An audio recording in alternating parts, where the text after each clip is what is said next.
রবিবার গোমতী জেলার school sports বোর্ডের উদ্যোগে জেলাভিত্তিক কাবাডি প্রতিযোগিতা অনুষ্ঠিত হয় করবুক পাঞ্চিহাম স্কুল মাঠে। এই প্রতিযোগিতার মধ্য দিয়ে রাজ্যভিত্তিক কাবাডি প্রতিযোগিতার জন্য পুরুষ এবং মহিলা বিভাগের জন্য দল গঠন করা হবে। আগামী 27 আগস্ট থেকে শুরু হচ্ছে রাজ্যভিত্তিক প্রতিযোগিতা। দলের জয় নিয়ে আশাবাদী আয়োজকরা।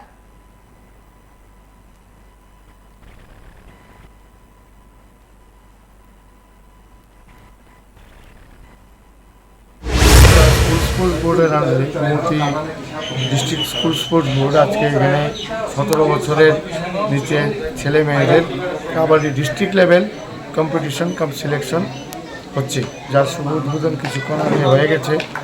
এখন ম্যাচ পরিচালনা করছেন অফিসিয়ালরা। এখান থেকে একটা নির্বাচিত দল, যেটা আগামী 27 তারিখে সাউথ ডিস্ট্রিক্টে স্টেট লেভেল প্রতিযোগিতা হবে, এখানে গোমতী ডিস্ট্রিক্টের প্রতিনিধিত্ব করবে। ছেলেদের 10 জনের দল নির্বাচিত হবে আজকে এবং মেয়েদের 10 জনের দল নির্বাচিত হবে, যারা এই জেলা প্রতিনিধিত্ব করবে।